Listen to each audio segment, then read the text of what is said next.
এখন আমরা জগতের মধ্যে 30 বছর পার করে দিলে আমাদের হাই প্রেসার হয়ে যায়, আমাদের কোলেস্ট্রল বেড়ে যায়, আমাদের সুগার বেড়ে যায়, থাইরয়েড বেড়ে যায়। কেন না আমাদের শরীরে যতটা প্রোটিনের প্রয়োজন তার চাইতে আমরা দ্বিগুণ প্রোটিন আমরা ভোগ করি। আর যতটা প্রোটিন সারাদিনে আমাদের ক্ষয় করা দরকার এক সপ্তাহেও ততটা প্রোটিন ক্ষয় করি না। এই জন্য ক্ষয় করি না। আপনি সারাদিন কাজকর্ম করেন, হেঁটে বেড়ান, সারাদিন আপনি ব্যায়াম করেন, যতটা আপনার প্রোটিন ক্ষয় না হবে সারাদিনে 5 ওয়াক্ত নামাজ পড়লে আল্লাহর দরবারে আপনার নেকির খাতায় নেকি লিপিবদ্ধ হবে। আপনার শরীরের বর্জ্য যেগুলো থাকবে, খারাপ জীবাণু যেগুলো থাকবে, আপনার শরীরের খাবার আপনার শরীরে যেটা অপ্রয়োজনীয়, আপনার যেটা প্রোটিন সেটা 5 ওয়াক্ত নামাজের মধ্যে ধ্বংস হয়ে যাবে। জোরে বলেন সুবহানাল্লাহ।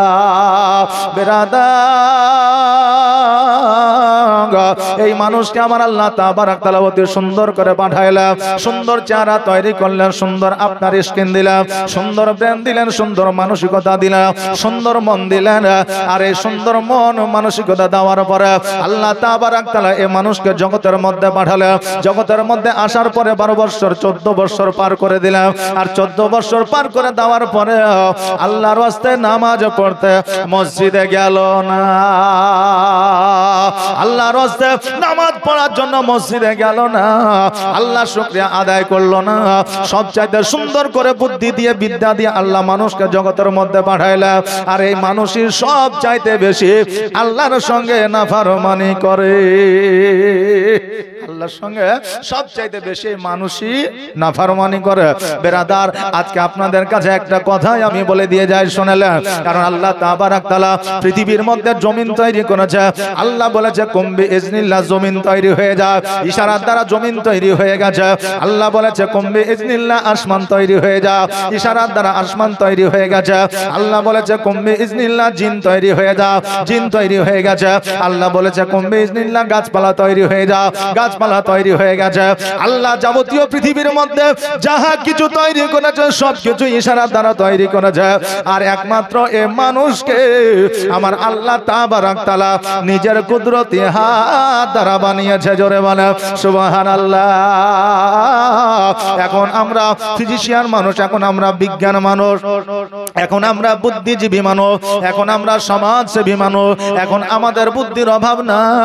এখন আপনি আমাকে প্রশ্ন করতে পারেন, হুজুর গো, প্রত্যেকটা মানুষকে যদি আল্লাহ তাবারাক তাআলা নিজের হাত দ্বারা তৈরি করলো, তো মানুষ কেন ন্যাংরা হইল, লুলা হইল? মানুষ কেন কালো হইল, ফর্সা হইল? মানুষ কেন অন্ধ হইল, ঠসা হইল? কারণ একটা ইটের ভাটার খামারে যদি 100টা ইট থাকে, একই কাটিং এর ইট থাকবে, দ্বিতীয় কাটিং হবে না, হবে না। কিন্তু আল্লাহ তাবারাক তাআলা মানুষকে নিজের কুদরতি হাত দ্বারা যদি বানাইলো, তা মানুষ কেন ন্যাংরা হইল, লুলা হইল, কানা কেন হইল? মানুষ কেন কুজা হইল? মানুষ কেন অন্ধ হইল? মানুষ কেন বোবা হইল? মানুষ কেন ঠোসা হইল? আল্লাহ বলে, বান্দারে,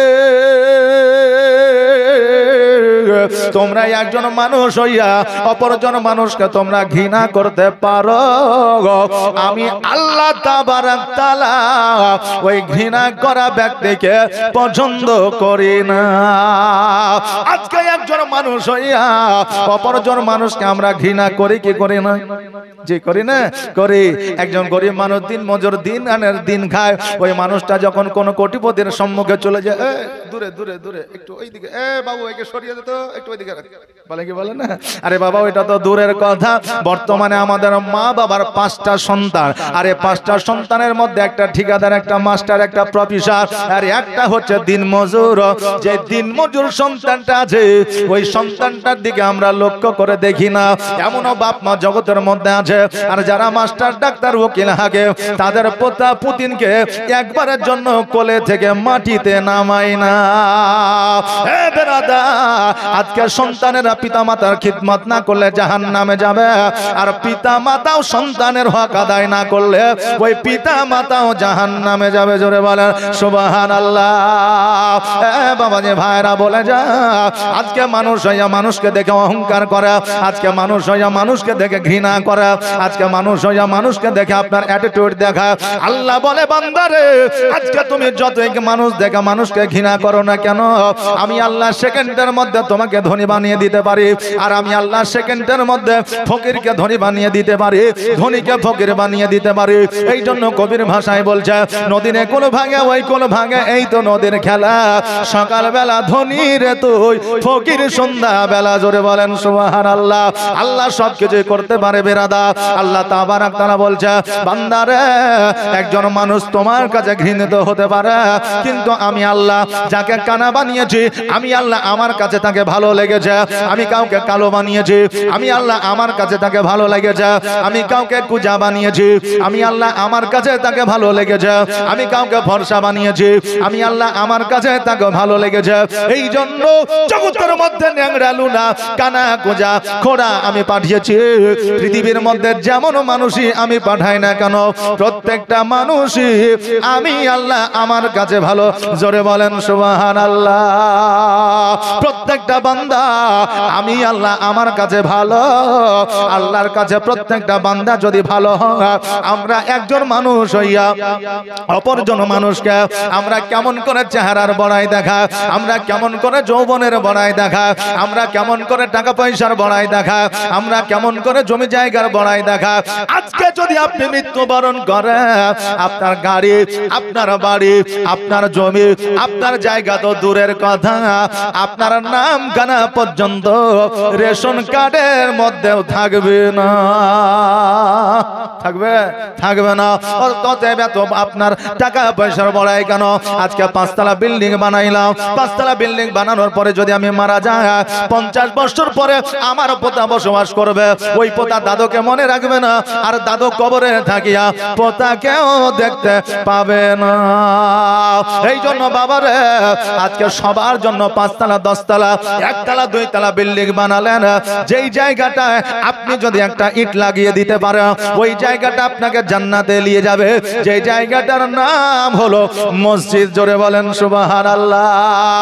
আমার দয়ার নবী, মায়ের নবী সাল্লাল্লাহু তাআলা আলাইহি ওয়াসাল্লাম বলেছে, একটা মসজিদে যদি তুমি একটা পাথর লাগায় দাও, সাদকা জারিয়া হিসাবে তুমি নেকি পেতে থাকবে, তোমার নেকির খাতায় নেকি লিপিবদ্ধ হবে।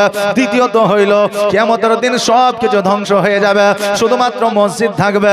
আল্লাহ বলবে মসজিদ ধ্বংস হয়ে যাও, ওই মসজিদ বলবে আল্লাহ গো, আমি অতক্ষণ পর্যন্ত ধ্বংস হব না যতক্ষণ পর্যন্ত আমাকে যারা সময় দিয়ে, শ্রম দিয়ে, টাকা দিয়ে, পয়সা দিয়ে, ইট দিয়ে, বালি দিয়ে, পাথর দিয়ে তৈরি করেছে, ওদেরকে যতক্ষণ পর্যন্ত জান্নাতে না দিবা, আমি অতক্ষণ পর্যন্ত মসজিদ আমি ধ্বংস হব না। এই মসজিদে যদি একটা পাথর লাগিয়ে দিতে পারে, আপনার জীবন ধন্য হয়ে যাবে। ওই মসজিদের উন্নতি করবে। আজকে আপনারা জালসা লাগিয়েছে, আজকে জালসা সাজিয়েছে, আজকে প্রয়োজনে 1 টাকা দান করে যদি আপনি বাড়িতে আরামের ঘুম ঘুমাইতে পারেন, এই 1 টাকার বাদৌলতে আল্লাহ তাবারাক তাআলা আপনাকে কিয়ামতের দিনে জান্নাতবাসী করতে পারে। জগতের মধ্যে কিছুই করলেন না, নামাজ পড়লেন না, দান করলেন না, পিতামাতার সেবা করলেন না, হজ করলেন না, যাকাত করলেন না, আর আপনি মনে মনে গান গাইছেন, কিছুই করলেন না জগতে, শুধু ঘুরেই বেড়ালেন আর মজা করলেন, তামাশা করলেন, আর কিছুই করলেন না, আর মনে মনে গান গাইছে, আমি কেন মরি না, আজরাইলকে চিনে না আমারে গো। বলছে না, বলছে না, হ্যাঁ, আমি কেন মরি না, আজরাইল কি আমাকে চিনে না?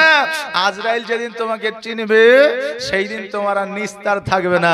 1 সেকেন্ড আগেও যাবে না, 1 সেকেন্ড পরেও যাবে না। বিবাহ করেছে 10 বছর হলো, বন্ধু বান্ধব তার বাড়িতে বেড়াতে এসছে, আসার পরে বলছে, বন্ধু কেমন আছিস রে? বলছে খুব ভালো আছি, তোরা? বলছে ভালো আছি। বলছে কই গো সোনামণি, 1 কাপ চা বানাও।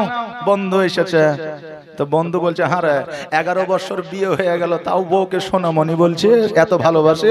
বলছে খেবা কথাকার ভালোবাসা টালোবাসা কিছু নয়, ওই যেদিন বিয়ে করে নিয়ে এসেছিলাম সেই দিন সোনামণি বলে ডেকেছি, এই সোনামণি বলে ডাকতে ডাকতে এখন তার নামই ভুলে গেছে, এই জন্য ডাকি সোনামণি বলেই ডাকি। কথা বুঝলেন না? কিন্তু আসলে মন থেকে লয়। বেরাদার, এইরকম মানুষ আমরা জগতের মধ্যে আছি। নামাজ করে নিজেই নামাজ পড়ি না, যদি মসজিদে যাই নামাজ পড়ার জন্য লোক দেখানো নামাজ আমরা পড়ি, এক মনে নামাজ পড়ি না। আপনার মন মানসিকতা যতক্ষণ পর্যন্ত পরিবর্তন না করবেন ততক্ষণ পর্যন্ত নামাজ আল্লাহর দরবারে কবুল হবে না, ততক্ষণ পর্যন্ত হজ আপনার কবুল হবে না, ততক্ষণ পর্যন্ত দান খায়রাত কবুল হবে না।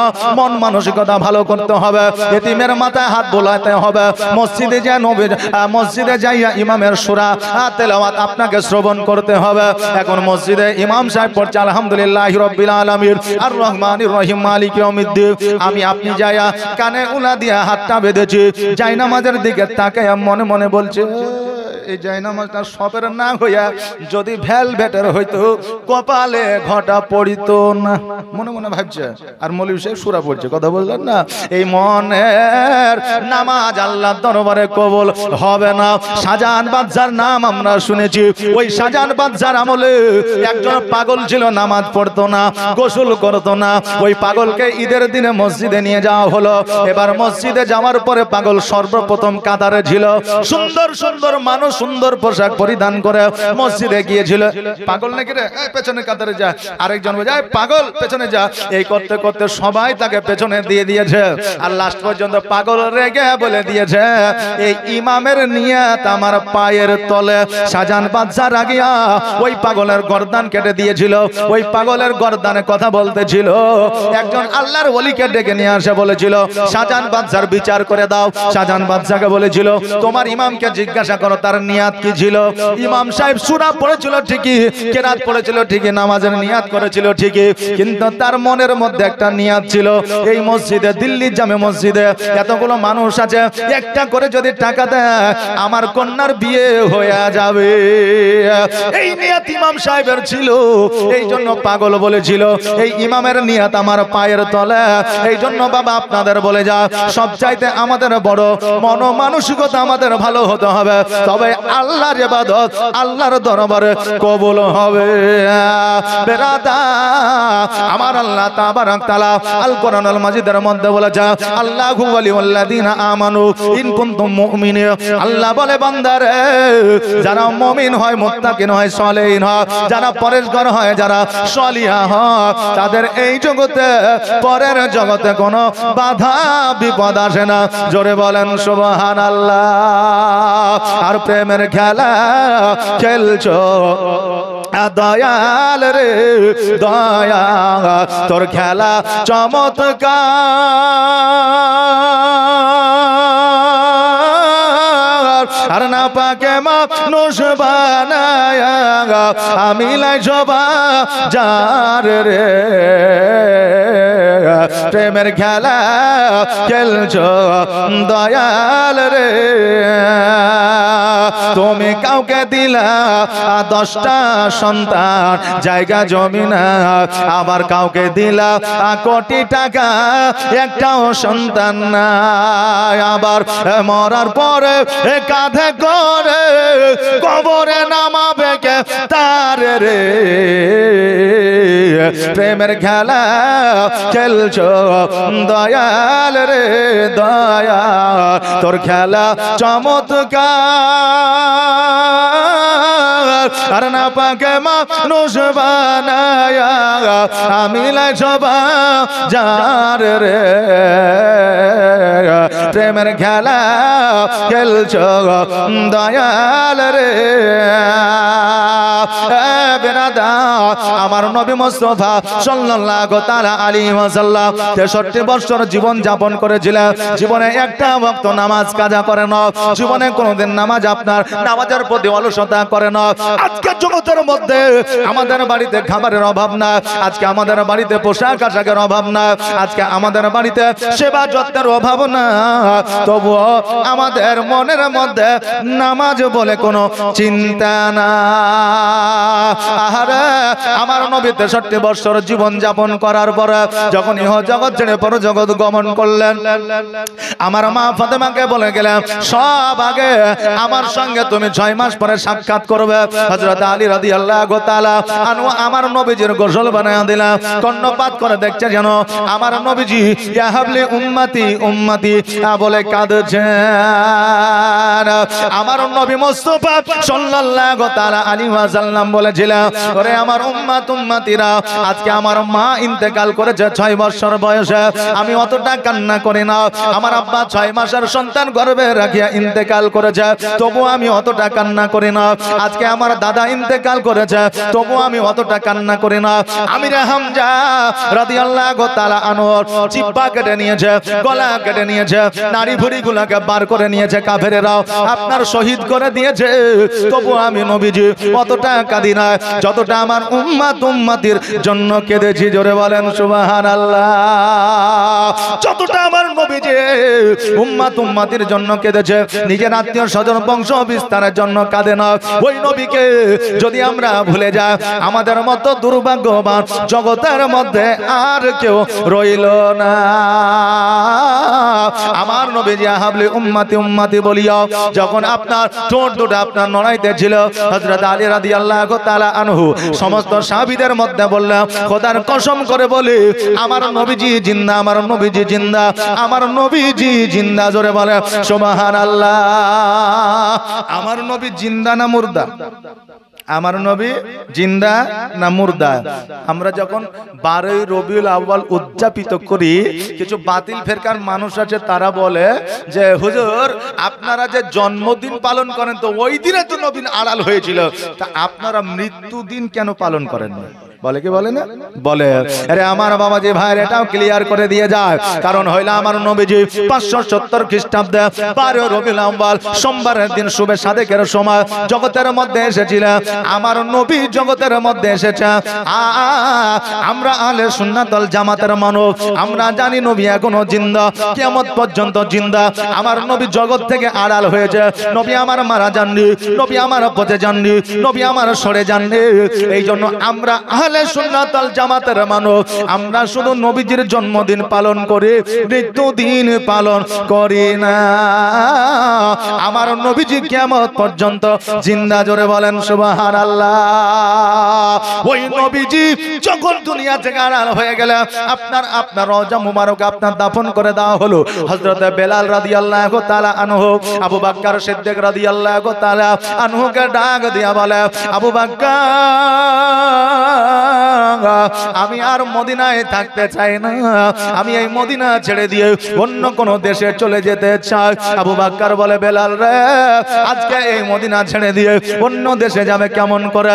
এই মদিনাটা হলো আমার নবীর দেয়া, এই মদিনার মরুভূমি দিয়ে আমার নবী চলাফেরা করেছে, এই মদিনাতে আমার নবীজির স্মৃতি লুকায় আছে, অতএব এই মদিনা ছাড়িয়া কেমন করে তুমি বিদেশে থাকবে?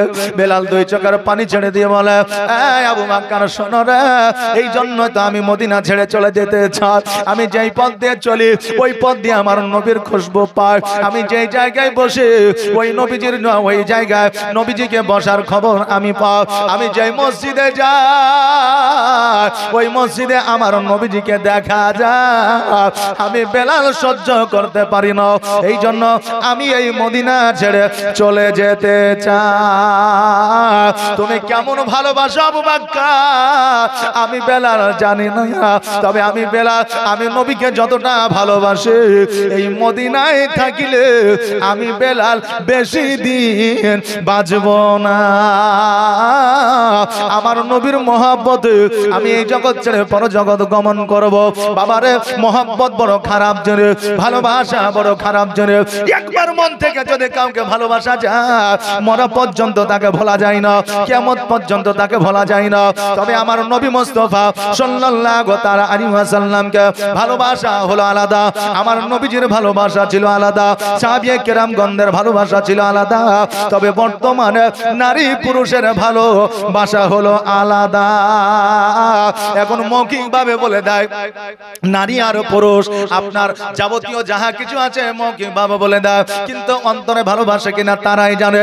আগের আমলে ভালোবাসলে একে অপরের সঙ্গে দেখা হইতো না, সাক্ষাৎ হইতো না।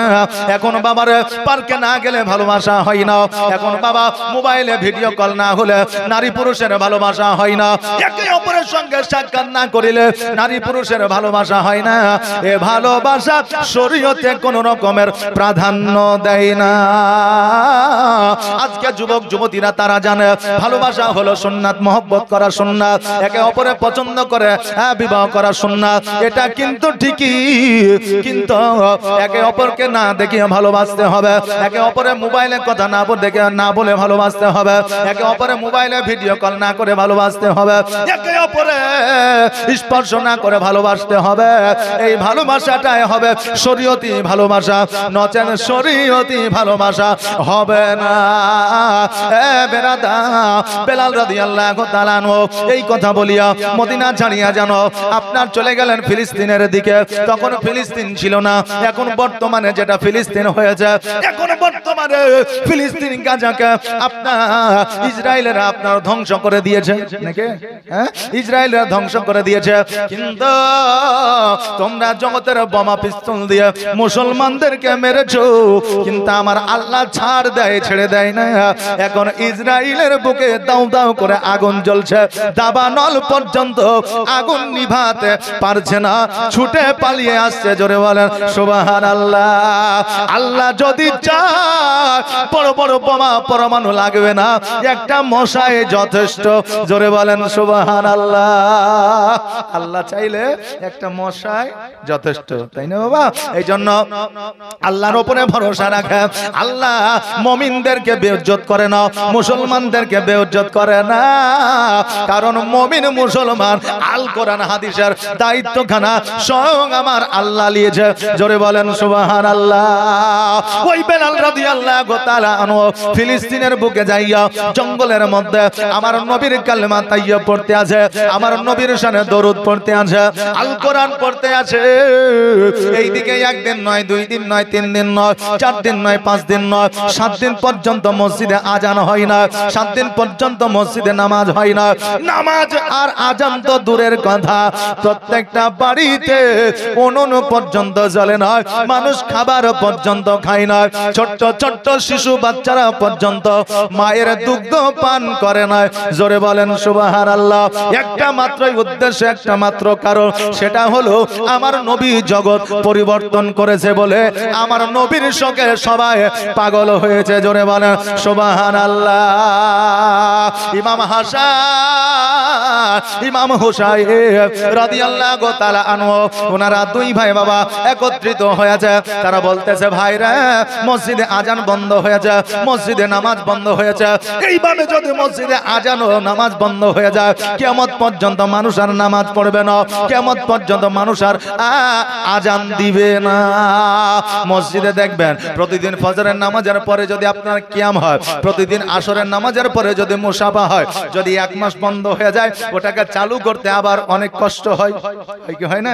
যেটা বন্ধ হয়ে যায় পরবর্তীতে চালু করতে গেলে অনেক বাধা বিপত্তি আসে। এটা তো ছিল না, এটা কেন হলো, এটা করা যাবে না। আমার মত নাই, তোমার মত থাকতে পারে। প্রতি বছর জালসা হয়, 2 বছর বন্ধ করে দেন, 3 বছরের বেলায় আর জালসা হয়তো পারে, না হয়তো পারে, গ্যারান্টি নাই। কিন্তু প্রতি বছর যদি করেন, যারা হয়তো বাধা দিবে আপনার জালসা করার জন্য, তারা হয়তো বাধা দিতে চাইবেন না। প্রতি বছরই হয়তো বাধা দিয়ে আর কি হবে, হয়েই যাক নাকি বলে। আর বন্ধ থাকলে দেখবেন দাঁড়িয়ে যাবে, না জালসা তো হয় না, বেকার জালসা করে লাভ নেই। বলবে কি বলবে না? বলবে। একটা জিনিস যদি বন্ধ হয়ে যায়, সেটাকে চালু করা মুশকিল আছে।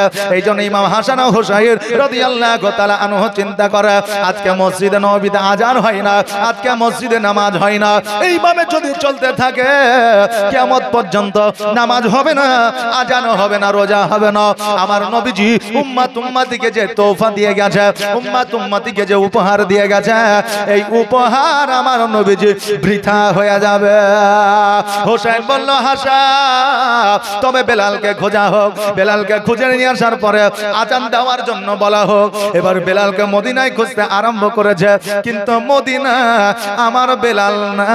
আবু বকর বলল, হোসাইন আজকে তুমি যে বেলালকে খুঁজতে আছো ওই বেলাল মদিনায় না, আমার নবীর প্রেমে পাগল হইয়া ওই বেলাল কোথায় চলে গেছে আমি আবু বকর জানি না।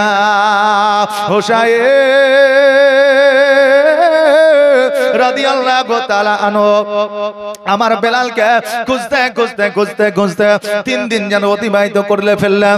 এবার হঠাৎ করে জঙ্গলের মধ্য দিয়ে রাস্তা হোসাইন যেন চলে যায়, আর হোসাইন যখন চলে যায় হোসাইনের কানে যেন একটা আওয়াজ ভেসে আসছে, লা ইলাহা ইল্লাল্লাহ লা ইলাহা ইল্লাল্লাহ।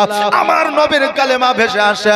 হোসাইন বলছে, ভাই যে কালেমার আওয়াজটা কানে ভেসে আসে এই আওয়াজটা অন্য কারণ নয়, এই আওয়াজটা হলো বেলালের আওয়াজ। একমাত্র বেলালের আওয়াজ এত তীক্ষ্ণ আওয়াজ ছিল, একমাত্র বেলালের আজান এত সুমধুর আওয়াজ ছিল, একমাত্র বেলালের আওয়াজ এত মধুর আওয়াজ ছিল যে মধুর আওয়াজখানা আজানের আওয়াজখানা আল্লাহর আরশে আজিমে না পৌঁছালে আল্লাহ সকাল করতো না। আজকে জগতের মধ্যে যত মুয়াজ্জিন আছে সমস্ত মুয়াজ্জিনেরা আজান দেয়, মসজিদে নামাজের জন্য আহ্বান করে। আমার নবী বলেছেন ওই মুয়াজ্জিনদের মাথা কিয়ামতের দিন সবার চাইতে উঁচু করে দেওয়া হবে। জোরে বলেন সুবহানাল্লাহ। আজান দিলে মসজিদে মুয়াজ্জিনের দায়িত্বে থাকলে কিয়ামতের দিন ওই মুয়াজ্জিনের মাথাটাকে উঁচু করে দেওয়া হবে সবার চাইতে। যাদের মাথা উঁচু থাকবে তাদেরকে চিনতে পারা যাবে এরা জগতের মধ্যে মুয়াজ্জিন ছিল, তাদের চেহারাটা ফুটফুটে লাল টকটকে নুরানিময় চেহারা করে দেওয়া হবে। আর যারা মন থেকে আজান দিবে আজানটা শুদ্ধ হবে, তারা তাদের মাথাটাই উঁচু হবে। এখন আজান যদি বললেন জাহেলের মতো আজান হয় তাহলে তার মাথা কি উঁচু হবে? হবে না। আজকে বর্তমানে 80 বছর 90 বছর 85 বছরের লোককে আজান দিতে দেওয়া হয় যার আপনার দাঁত নাই, জিহ্বা ঠিক মতো কাজ করে না, যার আপনার জবান হয়ে গেছে থড়বড়ে, বুঝলেন না, তরু তাজা নাই, ওই লোকটারই বা কি দোষ আছে? আজকাল জওয়ানেরা তো মসজিদে যায় না, 40 বছরের লোকে তো মসজিদে যায় না, বলে যদি তাদেরকে দাওয়াত দেওয়া হয় তো বলবে এখন কি আমার টাইম হয়েছে, 60 বছর হোক তবে যাব। আল্লাহ বলছে বান্দারে আজকে তোমাকে আমি হেদায়েতের পথটা দেখাচ্ছি, তুমি দেখতে চাও না, 60 বছর পরে তুমি মসজিদে যাইতে চাইবা, মসজিদে যাওয়া তো দূরের কথা, মসজিদের গেট পর্যন্ত দেখতে পাবা না, আমি আল্লাহ তোমাকে প্যারালাইসিস দিয়ে দিব। তবে 60 বছর কেন, এখনো সময় আছে, এখন মসজিদে চলো। আর তোমার জওয়ান জবান থেকে যখন হাইয়া আলাস সালাহ বের হবে ওটাই আল্লাহর দরবারে কবুল হয়ে যাবে। কারণ আমার আল্লাহ তাবারাক তাআলা বলে আমি যুবকদের ইবাদত বেশি পছন্দ করি, যুবকদের ইবাদত কারেন্টের মতো আল্লাহর দরবারে কবুল হয়ে যায়। আর যারা বৃদ্ধ হয় তাদের আমি ইবাদত আল্লাহ কবুল করি, কিন্তু দ্রুত কবুল করি না।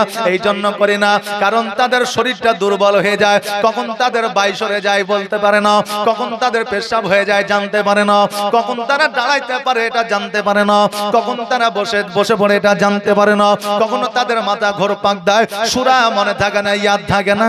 এই জন্য আমি আল্লাহ তাবারাক তাআলা তাদের ইবাদত বুঝে সুঝে তাদের নেকির খাতায় নেকি লিপিবদ্ধ করে। জোরে বলেন সুবহানাল্লাহ। এই বৃদ্ধ যারা আছে তাদের হয় কি হয় না?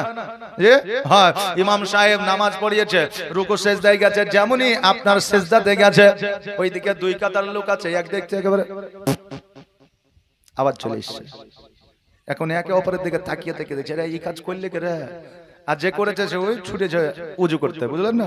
ও আবার যখন মসজিদের নামাজ জামাত ধরতে আসছে 2 রাকাত হয়ে গেছে, কথা বুঝলেন না? তাহলে জামাতের সবটাকে পূর্ণাঙ্গ পাইলো না। এখন যদি জুয়ান হইতো তাহলে এই ঘটনা ঘটতো না। এই জন্য আমার আল্লাহ তাবারাক তাআলা বান্দারে আজকে তুমি যুবক অবস্থায় তুমি আমার ইবাদত করো না, বৃদ্ধ বয়সে আমার ইবাদত করো। আমি আল্লাহ তোমার যুবক অবস্থাতে তোমার ইবাদত আমি আল্লাহ পছন্দ করি। কিয়ামতের দিন আল্লাহ জিজ্ঞাসা করবে বান্দা যুবক অবস্থায় তোমাকে যৌবন দিয়েছিলাম, চেহারা দিয়েছিলাম, তোমাকে সুন্দর মস্তিষ্ক দিয়েছিলাম, বুদ্ধি দিয়েছিলাম, বিদ্যা দিয়েছিলাম, যথেষ্ট কর্ম দিয়েছিলাম, চাকরি দিয়েছিলাম, তুমি আমার জন্য কি এনেছো, কি করেছো? ওই ওই যুবক যদি ইবাদত করে জগতের মধ্যে, আল্লাহকে বলবে আল্লাহ গো জীবনে কিছুই করতে পারিনি, কিন্তু 5 ওয়াক্ত নামাজ পড়েছি, হজ করেছি, যাকাত দিয়েছি, আমি গরিব মানুষকে সহযোগিতা করেছি, আর জগতের মধ্যে যদি কিছুই না করে, হা হা লাদরি কিছুই করেনি, আল্লাহ বলবে বান্দা তুই জাহান্নামে চলে যাও। হ্যাঁ বেরাদার, অতএব সময় থাকতে আল্লাহর ইবাদত করো।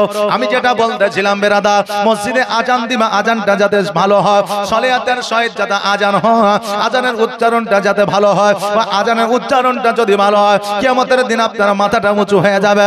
আর আজানের উচ্চারণ যদি ভালো না হয়, ওই আজান আল্লাহর দরবারে কবুল হবে না। কোরআন তেলাওয়াত করলে আমরা জানি একটা অক্ষরে 10টা করে নেকি পাওয়া যায়, কিন্তু কোরআন যদি প্রসিদ্ধ না হয়, আলহামদুলিল্লাহ সমস্ত প্রশংসা আল্লাহর, আলহামদুলিল্লাহ সমস্ত প্রশংসা নয় আল্লাহর। কথা কি আমার বুঝতে পারছেন? একই শব্দ, শুধু উচ্চারণে পার্থক্য হচ্ছে। কথা বুঝলেন?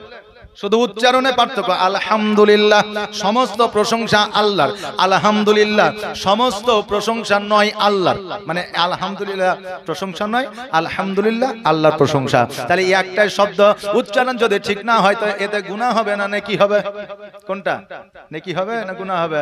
ভালো পড়তে যে একজন বললেন এমন সুর ধরে যায়, বিসমিল্লাহির রহমানির রহিম আলহামদুলিল্লাহি রাব্বিল আলামিন। ও মনে করছে যে একবার রফিকের কণ্ঠে পড়ছে তো মনে খুব ভালোই লাগছে, কিন্তু তোমার যে উচ্চারণ ঠিক নাই। যার নাম খায়রুল, ভোর রাতে তার ঘুম হয় না, মিচকি মিচকি হাসে। কেন হাসে? কারণ মুয়াজ্জিন বলে আসসালাতু খায়রুল মিনার নাম।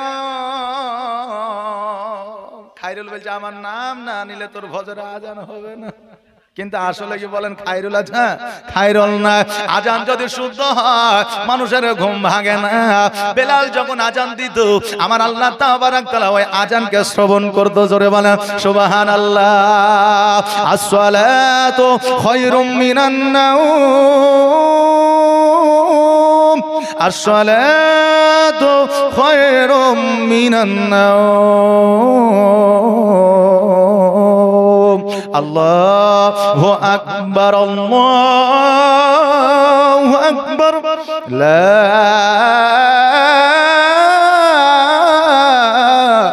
ইলাহা ইল্লাল্লাহ। আজান যদি সুন্দর হয় মানুষ কাজকর্ম ছেড়ে দিয়ে ওই আজানটা শ্রবণ করবে না, করবে না? করবে। আজান পুরো দেওয়া যাবে না। যদি কেউ ঘুম থেকে জাগ্রত হয়ে মনে করেন মসজিদে আজান হয়েছে, খবরদার উঠিয়েন না। আজান হয়েছে তো, যারা বৃদ্ধ মানুষ ঘুমিয়েছে হয়তো আওয়াজটা পেয়ে উঠে উজু করে বসে থাকবে যে কি ব্যাপার, সারা তো হয় না, টাইমও হয় না, আজানের সময় হয় না, কিন্তু এটা তো জালসাই হয়েছে, বুঝলেন না? সকালবেলায় বলবে আচ্ছা মৌলবি তোরা নিয়ে এসেছিলি রে যে 12টার সময় ফজরে আজান দিয়ে ফেলাইছে আর আমার সারা রাত ঘুম হারাম হয়ে গেছে। কথা বললে বেরাদার এই ঘটনা ঘটা, এই জন্য বাবা আজান আর দিচ্ছে না। বেরাদার আজানটা প্রসিদ্ধ করার চেষ্টা করবে। শিক্ষার কোনো বয়স নাই, না আছে? শিক্ষার বয়স আছে? শিক্ষার কোনো বয়স না। হ্যাঁ বাবাজি ভাইরা, আর আমি কথা আগাতে যাই না। এবার আসেন আমার বেলালের কাছে। বেলাল রাদিয়াল্লাহু তাআলা আনহু নবীর কালমা পড়তে আছে। হুসাইন বলতেছে ভাই এই আওয়াজটার কারণ, এই আওয়াজটা হলো বেলালের আওয়াজ। চলো চলো, বেলাল এই কালেমা পড়তে আছে। গুটি গুটি পায়ে বেলালের কাছে গেল। বেলালের কাছে যাওয়ার পরে ওই বেলালকে বলে বেলাল মদিনা থেকে এই জায়গায় কেন এসেছো? চলো চলো মদিনায় চলো, পুনরায় তোমাকে আজান দিতে হবে। তুমি যদি আজান না দাও ওই আজান আল্লাহর আরশে মুআল্লায় পৌঁছাবে না, জগতের মানুষের কানে যাবে না, নামাজ পড়ার জন্য মসজিদে আসবে না, রোজা করবে না, আমার নবীকে স্মরণ করবে না।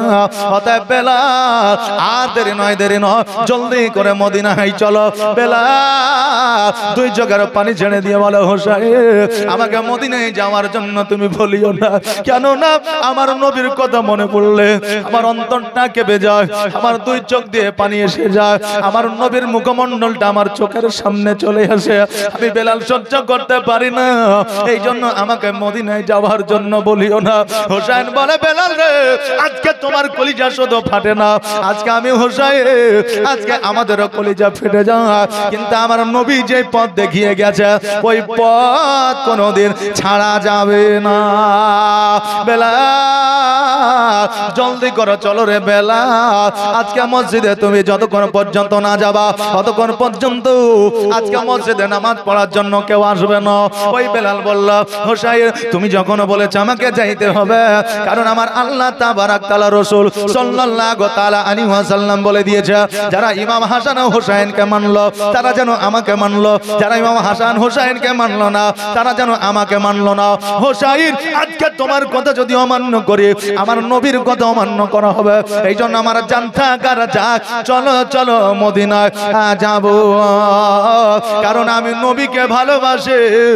আজকে নবীর জন্য যদি প্রাণ দিতে হয় আমি বেলাল তবুও রাজি আছি।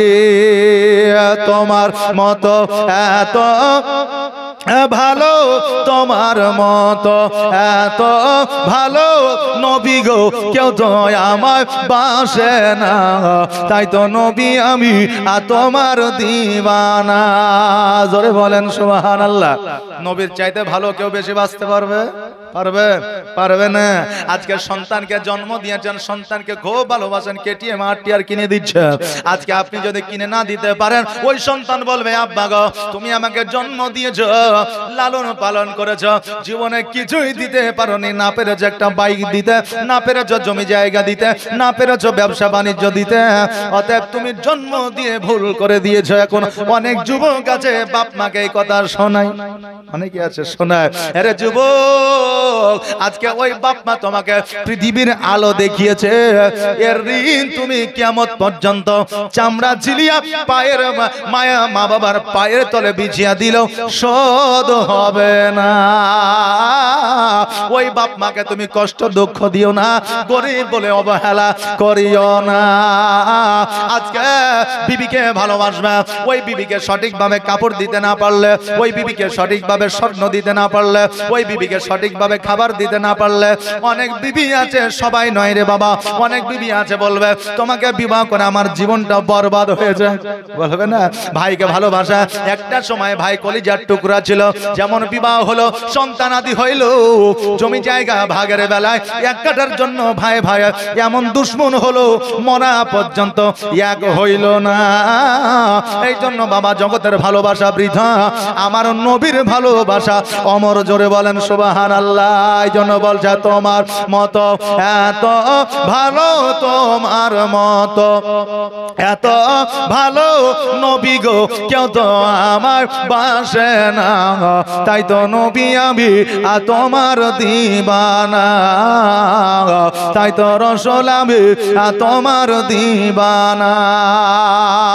ও কি শুনেছে কিতাবের লেখা,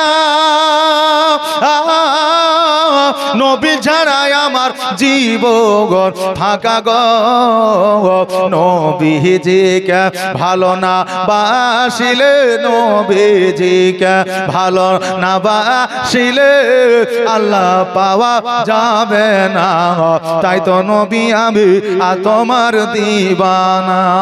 তোমার মতো এত ভালো, তোমার মতো এত ভালো কেউ তো আমায় বাসে না, তাই তো নবী আমি আর তোমার দিওয়ানা, তাই তো রাসূল আমি আর তোমার দিওয়ানা। মোহাম্মদে পড়েন আল্লাহুম্মা সাল্লি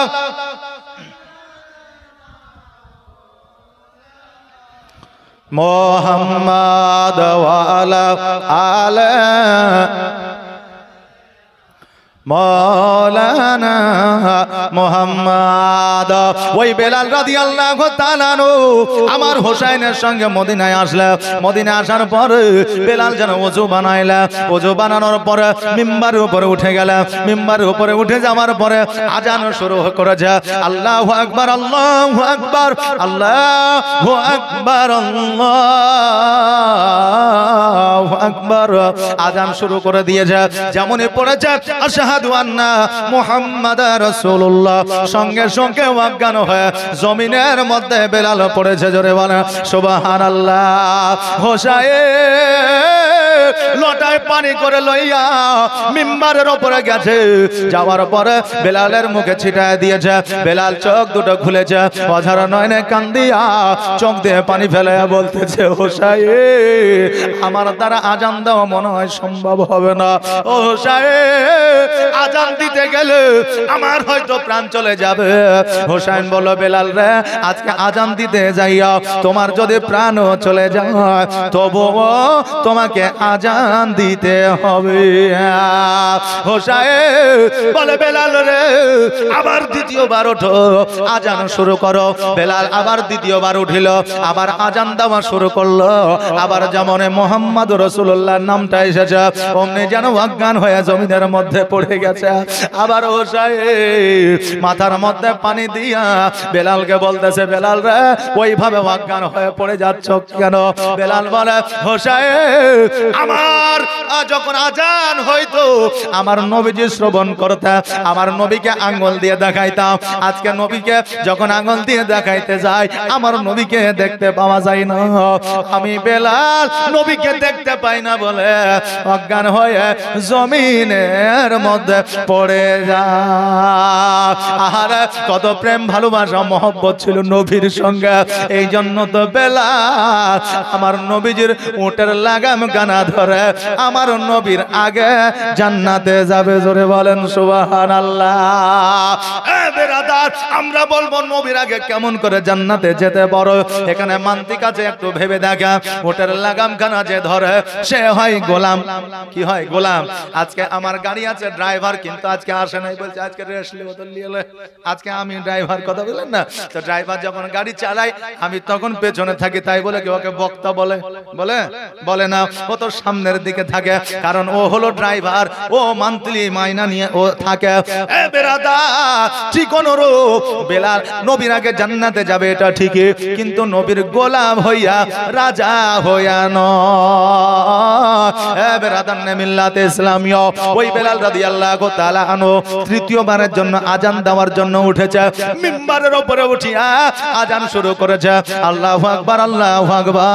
আজান যখন শুরু করে দিয়েছে শেষবারের মতো আজান যেন কমপ্লিট করেছে। জোরে বলেন সুবহানাল্লাহ। যখন বাবা আজান শুরু হয়ে আজান যখন সমাপ্ত হয়েছে সকল সাহাবীদের কানে আজানটা পৌঁছে গেছে।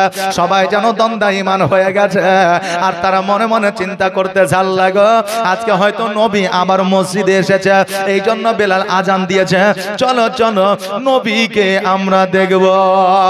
সবাই আসিয়া মসজিদে যখন হাজির হয়েছে দেখছে যেন নবী নাই, নবী না, দেখছে হাসান হোসাইন আর বেলাল রহিয়াছে। হোসাইন নেতা হইয়া দ্বন্দ্বায়মান হইয়া দাঁড়াইয়া বলল, ওগো আমার নবীর সাহাবীরা, আজকে যদি নবীর নামাজ বন্ধ করে দাও, যদি রোজা বন্ধ করে দাও, আজান যদি বন্ধ করে দাও, আমার নবী দুঃখিত হয়ে যাবে, আমার নবী কষ্ট পেয়ে যাবে। অতএব নামাজ, রোজা, হজ, যাকাত যেইভাবে নবী জারি রেখেছিল ওইভাবে জারি রেখে দাও, কিয়ামত পর্যন্ত জারি থাকবে। জোরে বলেন সুবহানাল্লাহ। আজকে ইমাম হাসান ও হোসাইনকে অনেকেই বাবা মানতে চায় না। আজকে নবীর পরে নামাজ এনে যদি আমাদের মধ্যে কেউ দেয়, ইমাম হাসান ও হোসাইন দিয়েছে। নামাজ তো দূরের কথা, সেই দিন হোসাইন বেলালকে নিয়ে এসে যদি মসজিদে আজান না দেওয়া করাইতো, আজকে নামাজ তো দূরের কথা আমরা মসজিদে আজান শুনতে পাইতাম না। বেরাদার সবাই চিন্তা করে, তবে আমাদের এই মসজিদে নবীজি নামাজ পড়াইতাম, আমরা নামাজ পড়তাম, আজকে ইমামতি কে করবে, নামাজকে পড়াইবে, আমরা কার পেছনে একটা দায়িত্ব বেহাজাল ইমাম বলে দাঁড়াইব? হোসাইন বলল, শোনো রে, আমার হযরতে আবু বকর সিদ্দিক রাদিয়াল্লাহু তাআলা আনহু প্রথম খলিফায়ে রাশিদিন, অতএব আবু বকর নামাজ পড়াইবে, আমরা আবু বকরের পেছনে নামাজ পড়িব। আজকে বাবা আমরা নামাজ পড়ানোর জন্য মারামারি করি, ইমাম যদি না থাকে মুসল্লিরা বলে আমি নামাজ পড়াইবো, ও বলে আমি নামাজ পড়াইবো। নামাজ না পড়াইতে পাইলে দেখবেন ইমাম না আসলে না আসা পর্যন্ত মসজিদে আসে না। হয়তো আপনাদের গায়ে এরকম ব্যবস্থা নয়, কিন্তু আমাদের ওই দিকে ভুরি ভুরি দেখা যায় ইমাম না থাকলে ছুটিতে গেলে নামাজ না পড়াইতে পাইলে ওই মুসল্লি মসজিদে আসে না। বাবারে একটা দায়িত্ব বেয়াজাল ইমাম বলে যখন আপনার পেছনে দায়িত্ব দিয়ে নামাজে দাঁড়িয়ে যাবে, সকলের হিসাব কিয়ামতের দিন আপনাকে দিতে হবে। তবে বলেন ইমামতি করা কষ্টকর না সুবিধাজনক? কোনটা কষ্টকর? কিন্তু আমরা নামের জন্য, শান ও শওকতের জন্য ইমামতির জায়গায় বাবা আমরা চলে যাই। নবী বলেছেন আজান দেওয়ার জন্য যদি যুদ্ধ করতে হয় তলোয়ার লইয়া, তবে তুমি যুদ্ধ করে আজান দাও। আর ইমামতির জায়গাতে তুমি যদি পারো পিছনের নামাজে দাঁড়াও, ইমামতের জায়গায় যেও না, কারণ দায়িত্ব যখন তোমার কাঁধে পড়বে কিয়ামতে তোমাকে পার করতে হবে। কথাকে বুঝতে পারলে? কিয়ামতে আপনাকে পার করতে হবে। হ্যাঁ বাবাজি ভাইরা, আবু বকর সিদ্দিক রাদিয়াল্লাহু তাআলা আনহু, স্বপ্না খাতুন নানানানি নামে 520 টাকা। সুবহানাল্লাহ, জাযাকাল্লাহ, মাশাআল্লাহ, বারাকাল্লাহ। এবার বেরাদা ওই বেলাল রাদিয়াল্লাহু তাআলা আনহু বললে আবু বকর নামাজ পড়াইবে, আমি বেলাল ইকামত দিব। হ্যাঁ আমার বাবাজি ভাইরা, আমার আবু বকর নামাজে দাঁড়ায় গেল, কানে হাত দিয়া সূরা ফাতিহা পড়ছে, আলহামদুলিল্লাহি রাব্বিল আলামিন আর রহমান রহিম। একটু থমকে থমকে দাঁড়িয়ে যাচ্ছে, থতমত যেন খেয়ে যাচ্ছে। এবার নামাজ কমপ্লিট হইল। সাহাবীরা জিজ্ঞাসা করে, জহিরুদ্দিন বাবা মায়ের নামে 500 টাকা দান করেছে, 1 মণ ধান দান করেছে, 500 টাকা বাকি, আর 500 টাকা নগদ। সুবহানাল্লাহ। এবার বেরাদার নামাজ পড়াইতে পড়াইতে যেন থমকে যাচ্ছে। সাহাবীরা বলে আবু বকর তুমি এত সুন্দর কোরআন তেলাওয়াত করো, এত সুন্দর তুমি কিরাত করো, এত সুন্দর তোমার কোরআন মুখস্থ, অতএব তুমি থমকে থমকে দাঁড়িয়ে যাচ্ছিলা কেন? আবু বকর বলে খোদার কসম করে বলে আমি নামাজ পড়াইতে যাইয়া থমকে যাচ্ছিলাম এই কারণে, একদিন আসরের নামাজ পড়াইতে দাঁড়িয়েছিলাম, আমার নবী আসতে দেরি করেছিল, 2 রাকাত নামাজ হয়েছে, আমার নবী এসে হাজির হয়েছিল, আমি সঙ্গে সঙ্গে নবীর দিকে তাকিয়েছিলাম। নবী বলেছিল আবু বকর আজকে কাবার দিক থেকে মুখ ঘুরায় আমার দিকে তাকাইলে কারণটা কি? আবু বকর বলেছিল নবী গো, আমি এতক্ষণ কাবার দিকে তাকাইছিলাম আর এখন কাবার দিকে তাকাইলাম। জোরে বলেন সুবহানাল্লাহ। নবী বলে আবু বকর আমি পেছনে দাঁড়িয়ে আছি, তুমি কেমন করে বুঝলে?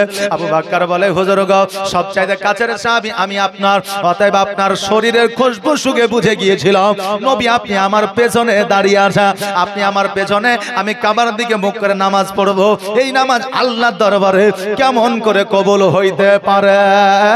আমি এই জন্য মনে মনে ভাবছিলাম হয়তো আমার নবী আসছে, হয়তো আমার নবী আসছে, এই জন্য আমার সূরা কেরাতে একটু থমকে থমকে দাঁড়িয়ে যাচ্ছিলাম। জোরে বলে সুবহানাল্লাহ। আর আমার মদিনায় নিবানি দয়ার নবীজি, আমার মদিনায় নিবানি নবী, আমার মদিনায় নিবানি। কে কে মদিনা যাইতে চান একবার হাত উঠে বলেন তো ইয়া রাসূলুল্লাহ। 50 কেজি ধান দুঘ বাবা মায়ের নামে দিয়েছে। হ্যাঁ কে কে মদিনা যাইতে চান একবার হাত উঠিয়ে বলেন ইয়া রাসূলুল্লাহ। এটা আওয়াজ দিয়ে বলেন না ইয়া রাসূলুল্লাহ। এই 4-5 জন যাইতে চান আর মদিনা যাওয়ার ইচ্ছা কারণ নাই নাকি বলেন? এই রাত্রিটা দোয়া কবুল হইলে মদিনা যাওয়া যাবে। মদিনার টাকা খরচা করে গেলেই মদিনা যাওয়া হয় না রে বাবা। বাড়িতে শুয়ে শুয়ে নবীকে দেখলে মদিনা যাওয়া হয়, হজ কবুল হয়ে যায়, তার জন্য জাহান্নামের আগুন হারাম হয়ে যায়। জোরে বলেন সুবহানাল্লাহ। নারে তাকবীর, নারে রিসালাত, মাসলাক আলা হযরত, জালসা কমিটি, গ্রামবাসী জোরে বলে জিন্দাবাদ। আর আমার মদিনায় নিবানি দয়ার নবীজি, আমার মদিনায় নিবানি নবী, আমার মদিনায় নিবানি নবীজি, আমার পাগল বানায়া আজ মদিনায় লুকায়া। আলিমউদ্দিন বাবা মায়ের নামে